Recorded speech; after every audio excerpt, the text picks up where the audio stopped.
रात के ठीक 12:30 बजे थे। दिल्ली से लगभग 80 किलोमीटर दूर एक छोटा सा रेलवे स्टेशन था, भैरवपुर स्टेशन। इस स्टेशन में थोड़ी बहुत ही भीड़ रहती थी, लेकिन रात में ये स्टेशन लगभग भूतिया जगह बन जाता था। हल्की ठंडी हवा और पुराने स्पीकर से आती हुई आवाजें। उस रात स्टेशन पर सिर्फ 3 लोग मौजूद थे, स्टेशन मास्टर विजय तिवारी, चौकीदार रामू और एक अनजान यात्री। लेकिन उस रात कुछ ऐसा होने वाला था जिसके बारे में बाद में पूरे इलाके में कहानियां सुनाई जाने लगी। विजय तिवारी पिछले 15 साल से इस स्टेशन पर काम कर रहे थे। उन्हें रात की ड्यूटी की आदत हो चुकी थी, लेकिन उस रात प्लेटफॉर्म नंबर 1 पर खड़ा एक आदमी उन्हें थोड़ा अजीब लग रहा था। उसने काला कोट, पुराना सूटकेस और सिर पे टोपी पहन रखी थी। वो आदमी बार बार घड़ी देख रहा था। विजय ने पूछा, कहाँ जाना है आपको? आदमी ने धीरे से जवाब दिया, रात वाली ट्रेन पकड़नी है। कौन सी ट्रेन? आदमी मुस्कुराया। जो हर रात आती है, लेकिन हर कोई उसे देख नहीं पाता। विजय को ये बात थोड़ी अजीब लगी, क्योंकि उस समय स्टेशन से कोई ट्रेन नहीं गुजरती थी। विजय ने उस आदमी से कहा, अभी कोई ट्रेन नहीं है।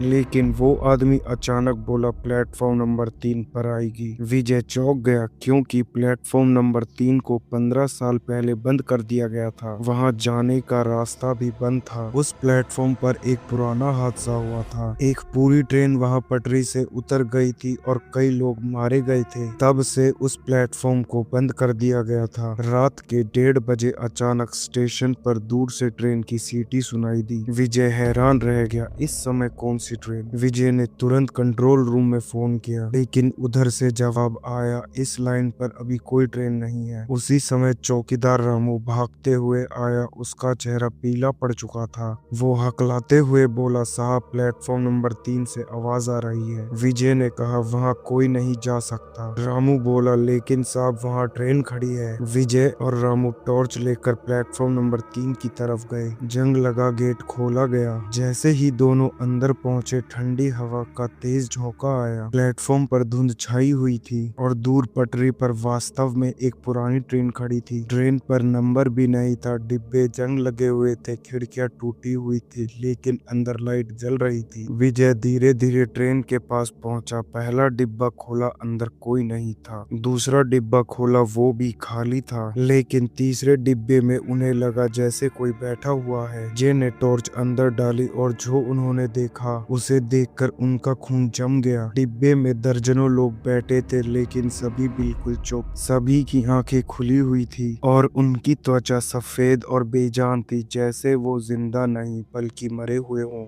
अचानक पीछे से आवाज आई, ट्रेन आ गई। विजय ने पीछे मुड़कर देखा, वही काला कोट वाला आदमी। वो धीरे धीरे ट्रेन की तरफ बढ़ रहा था। विजय ने कहा, ये लोग कौन है? आदमी मुस्कुराया और बोला, ये यात्री हैं जो कभी अपने घर नहीं पहुंच पाए। विजय का दिल जोर से धड़कने लगा। आदमी ने कहा, हर रात ये ट्रेन उन्हें लेकर जाती है। रामू डर के मारे कांप रहा था। उसने पूछा, कहाँ ले जाती है? आदमी ने धीरे से कहा, जहाँ से कोई वापस नहीं आता। अचानक ट्रेन की सीटी बजी और ट्रेन के अंदर बैठे सभी लोग एक साथ विजय की तरफ देखने लगे। उनकी आंखें चमकने लगी और अचानक उनके चेहरे भयानक रूप में बदल गए। विजय भागने लगा, लेकिन अचानक ट्रेन का दरवाजा बंद हो गया। रामू चिल्लाया, साहब जल्दी आइए। लेकिन उसी समय विजय ने देखा, ट्रेन के अंदर बैठे एक यात्री का चेहरा उन्हें पहचाना हुआ लगा। वो चेहरा 15 साल पहले हुए ट्रेन हादसे में मरे हुए स्टेशन मास्टर का था। वो आदमी विजय के पास आया और बोला, हर साल इस हादसे की रात ये ट्रेन वापस आती है। विजय ने पूछा, और तुम कौन हो? आदमी ने धीरे से टोपी उतारी और बोला, मैं इस ट्रेन का आखिरी यात्री हूँ। सुबह जब लोग स्टेशन आए तो प्लेटफॉर्म नंबर 3 का गेट फिर से बंद था और अंदर किसी ट्रेन का कोई निशान नहीं था। लेकिन प्लेटफॉर्म पर एक चीज पड़ी थी, एक एक पुराना सूटकेस जिस पर लिखा था भैरवपुर ट्रेन दुर्घटना 2008 और उसके अंदर एक टिकट जिस पर नाम लिखा था विजय तिवारी। आज भी लोग कहते हैं भैरवपुर स्टेशन पर हर साल उसी रात एक पुरानी ट्रेन आती है और जो भी उस ट्रेन को देखने चला जाता है वो कभी वापस नहीं आता। अगर आप कभी रात में किसी सुनसान रेलवे स्टेशन पर हो और दूर से ट्रेन की सीटी सुनाई दे तो प्लेटफॉर्म नंबर 3 की तरफ मत जाना, क्योंकि हो सकता है वो ट्रेन जिंदा लोगों के लिए नहीं आई हो।